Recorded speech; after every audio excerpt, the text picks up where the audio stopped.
Minha noiva me abandonou com um bilhete de 2 palavras, mas meses depois descobri que ela nunca esteve comigo por amor, e que o verdadeiro motivo envolvia algo muito maior do que eu imaginava. Eu não sei exatamente em que momento da minha vida tudo saiu do controle. Se foi quando eu conheci a Júlia, ou quando eu decidi confiar nela sem questionar nada. Mas se tem uma coisa que eu aprendi depois de tudo isso, é que as histórias mais perigosas não começam com um grande erro. Elas começam com coisas pequenas. Detalhes, sinais ignorados e escolhas que parecem certas, até deixarem de ser. Eu conheci a Júlia numa terça-feira qualquer. Nada especial naquele dia. Nada que indicasse que minha vida estava prestes a mudar completamente. Ela estava encostada no corredor da escola, mexendo no celular, com uma expressão meio distante, como se estivesse ali fisicamente, mas a mente em outro lugar. E foi isso que me chamou a atenção. Não foi só beleza. Foi aquele ar de tem algo acontecendo aqui. Eu puxei conversa por impulso. E ela respondeu como se já estivesse esperando. Hoje, isso me dá arrepios. Nosso começo foi rápido. Rápido demais. Em poucas semanas, a gente já estava se vendo todos os dias. Em poucos meses, inseparáveis. Ela me fazia sentir importante. Necessário. Como se eu fosse o único lugar seguro no mundo dela. E para alguém que sempre se sentiu meio perdido, isso é viciante. Ela dizia coisas como: você é a única pessoa que realmente me entende. Eu nunca confiei em ninguém como confio em você. Se um dia eu sumir, não é porque eu quis. Na época, eu achava isso romântico. Hoje, eu vejo como um aviso. Com 20 anos, fomos morar juntos. Aquele clássico erro que parece acerto. A gente queria fugir do mundo e construir o nosso próprio. E por um tempo, funcionou. Rotina simples.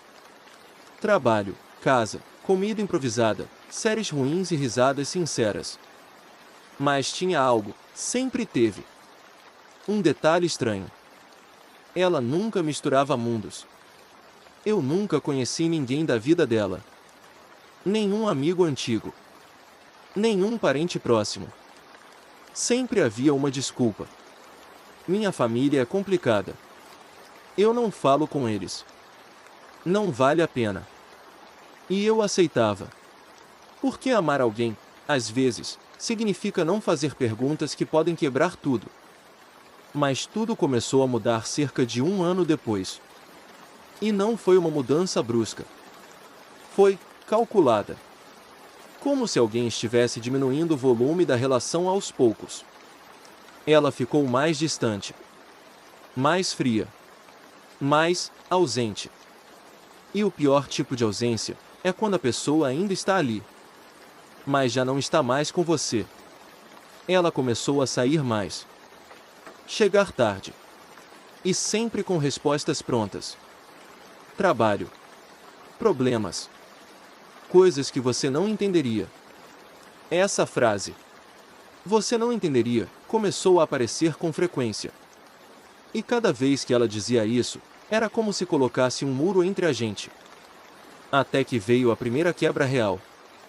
Uma noite, eu acordei e ela não estava na cama. Fui até a sala. Luz apagada. Cozinha vazia. Mas a porta da varanda, aberta. Ela estava lá fora. Falando no celular. Baixo. Sério. Diferente. Quando me viu, desligou na hora. Com quem você estava falando? Ninguém. Mentira. Naquele momento, eu tive certeza. Mas, eu deixei passar. De novo. Os dias seguintes ficaram mais estranhos. Ela começou a agir como se estivesse com pressa. Como se o tempo estivesse acabando. E isso não fazia sentido. Até aquele dia. O dia do bilhete. Acordei. Silêncio. Casa vazia. E 2 palavras que destruíram tudo. Me desculpa. Não tinha explicação. Não tinha contexto. Só ausência. E isso é o pior tipo de dor. Porque quando alguém vai embora sem motivo, você cria 1000 motivos na cabeça. E nenhum deles te dá paz. As semanas seguintes foram um inferno. Eu perdi o foco. Perdi o apetite. Perdi o controle. Mas não perdi a obsessão por respostas. E foi isso que me levou até a mensagem. Você precisa saber a verdade. A Camila. A suposta irmã. A história da doença. O hospital. Tudo parecia finalmente encaixar. Até deixar de encaixar. O diagnóstico errado foi o primeiro choque. Mas não foi o pior. O pior foi perceber que, mesmo sem a doença, ela ainda foi embora.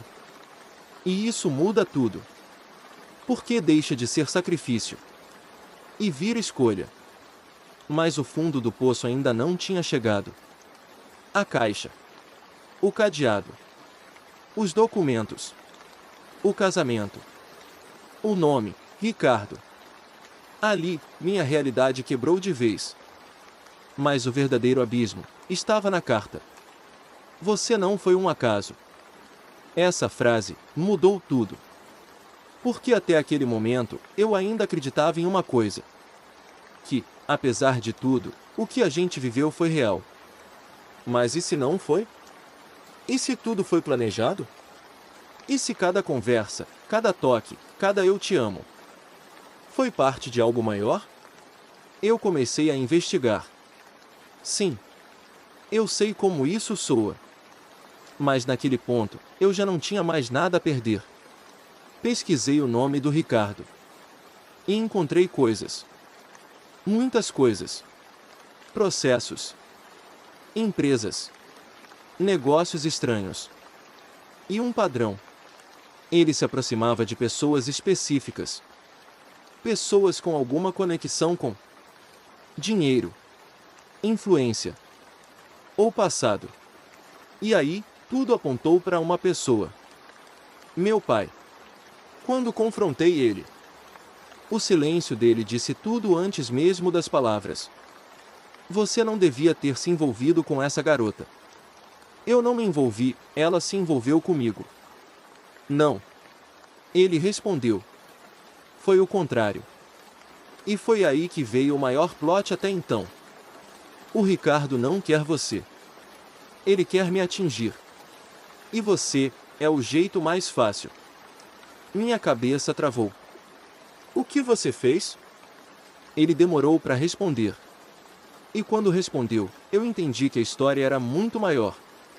Eu destruí a vida dele, anos atrás. E naquele momento, tudo fez sentido. Mas ao mesmo tempo, nada fez. Eu era parte de uma vingança. Um jogo. Um plano que começou antes de eu nascer. E a Júlia? Era peça? Ou vítima? Porque agora existia uma nova dúvida. A pior de todas. Em que momento ela deixou de estar fingindo e começou a sentir de verdade? E a resposta para isso mudou tudo mais uma vez. Porque dias depois, eu recebi outra mensagem. Mas dessa vez, não era de desconhecido. Era dela. Eu não terminei de te contar a verdade. Asterisco, asterisco. E naquele momento, eu percebi que o pior ainda estava por vir. Eu fiquei encarando aquela mensagem por muito tempo. Tempo demais. Meu dedo pairava sobre a tela, mas eu não respondia.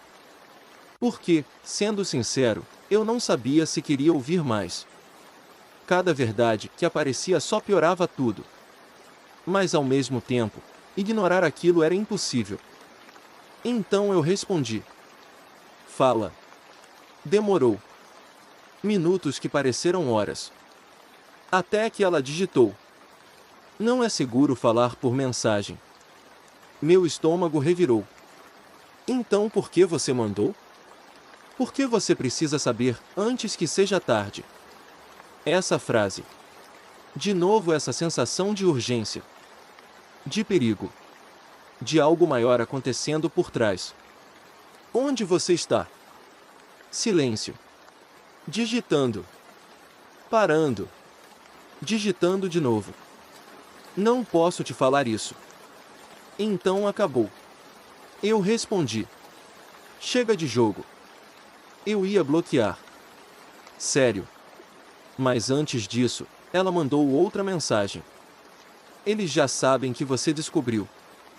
Meu corpo gelou. Eles em quem? O Ricardo, e as pessoas com quem ele trabalha. Respirei fundo. Para de me tratar como idiota e fala logo. E então, veio. Você não é só parte de uma vingança. Você é a chave. Aquilo não fazia sentido nenhum. Chave de quê? Eu não posso explicar tudo agora, mas tem algo ligado ao seu pai. Algo que ele escondeu de todo mundo. Meu coração começou a acelerar de um jeito estranho. Eu já sei que meu pai tem passado sujo. Isso não é novidade. Não, você não sabe. Essa frase foi diferente. Não foi dramática. Não foi exagerada. Foi firme. Como alguém que tem certeza do que está dizendo. Então me encontra e explica. Ela demorou alguns segundos. E então mandou um endereço. Um lugar afastado da cidade. Naquele momento, eu tive duas opções. Ir. Ou fingir que nada disso estava acontecendo. Mas depois de tudo, não tinha mais volta. Peguei o carro. E fui. O lugar era estranho. Uma casa antiga, meio isolada, com pouca iluminação. Parecia cenário de filme ruim. Mas ainda assim, eu fui. Ela já estava lá. Parada perto da porta. Sozinha. Ou pelo menos, parecia. Quando ela me viu, deu um passo para frente. Você não devia ter vindo. Você me chamou. Silêncio. A gente se encarando como duas pessoas que já foram tudo, e agora não eram nada. Você tá sendo seguido? Ela perguntou.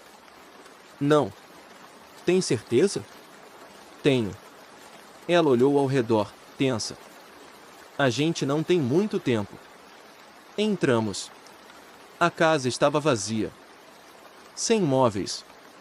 Sem sinais de vida. Começa a falar. Ela respirou fundo. E então disse. O seu pai não destruiu só a vida do Ricardo. Ele roubou algo. Eu franzi a testa.